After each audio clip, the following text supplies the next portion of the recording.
So Squid Game Season 2.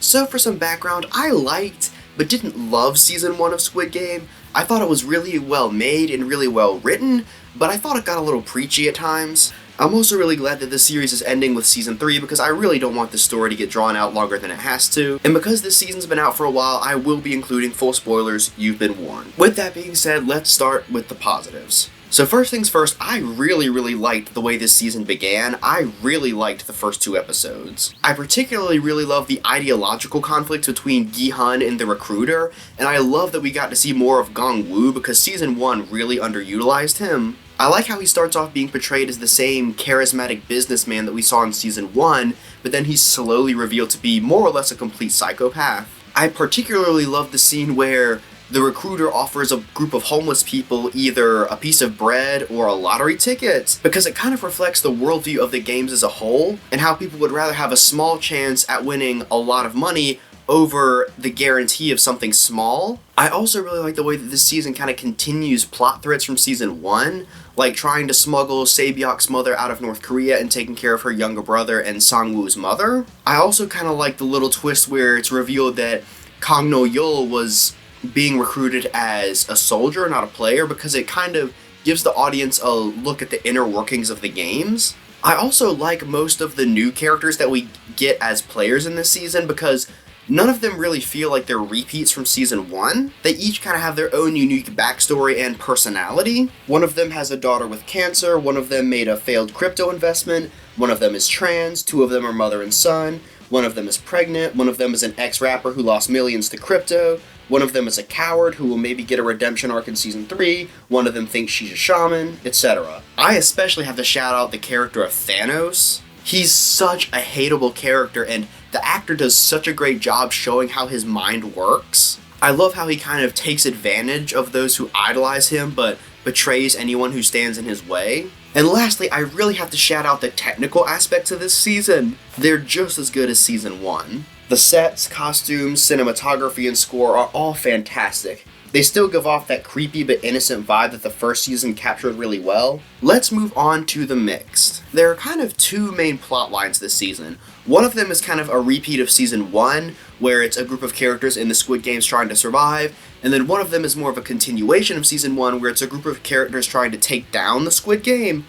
And these plot lines don't really blend together as well as I wish they could have. I really hope that Season 3 is able to do a better job of blending these 2 concurrent storylines. There are several kind of subplots this season, and while most of them are interesting and compelling to an extent, they just don't feel like they're paid off in a satisfying way. I don't really know if the subplot about No-eul sabotaging the organ trade really needed to be there. I mean, I guess it could play a role in Season 3, but just taking this season by itself, it probably could have been removed. That being said, I actually really did like the subplot about the frontman playing in the games as a contestant. I really like his interactions with Gi-Hun and the friendship that he forms with Gi-Hun, Jung-bae, and Dae-ho. However, like most subplots this season, I just wish it was explained a little bit more. We're never given a really clear reason as to why he decided to join the games as a player. I also didn't really find the games themselves to be as interesting as in the first season. The first game this season is just a repeat of Red Light, Green Light, which we've seen before. The second game, the Decathlon, just feels a little bit too complicated and didn't really have that creative spark like a lot of the games in the first season did. However, I really like the third game this season because it pits the players against one another and kind of tests their loyalties to each other. I also really like how in this season the contestants kind of divide into 2 groups, those that want to continue playing and those that don't, as opposed to last season where they kind of had multiple different factions going on at once. It's a new and different version of how the players come into conflict with one another.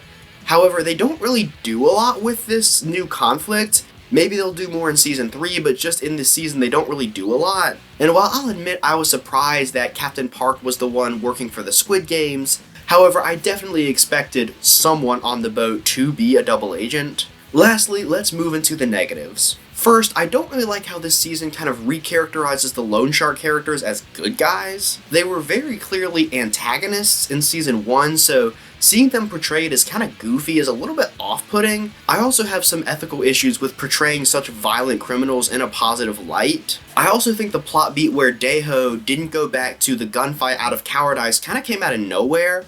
I wish that they had set up him being a coward earlier in the season. I understand that there needs to be a plot reason as to how he survives into season 3, but it still felt like it was a little bit forced. And lastly, the ending of this season is definitely too sudden. I wish the plot line about the characters on the boat trying to find the Squid Games had a bit more resolution. I also wish we got a bit more of a definitive ending to the subplot about No-eul and her conflict with the other pink soldiers. So, to conclude, while this season has a lot of strong elements, they don't quite come together as well as they could, and I definitely feel that it leaves a few too many things hanging. In the future, my opinion of the season could definitely rise if Season 3 pays off some of the things that this season left open-ended. That is the thing about serialized storytelling, is it's hard to just judge one part of a story when you know there's going to be more later. Overall, this season individually is going to be a mixed leaning positive for me. However, like I said, I could definitely see that rating going up or down depending on how Season 3 affects this season. So what did you guys think about Season 2? Was it as good as Season 1? Was it disappointing? And are you guys excited for Season 3? If you want to see more TV reviews, click this playlist right here. As always, thank you so much for watching. Be sure to like and subscribe. Bye.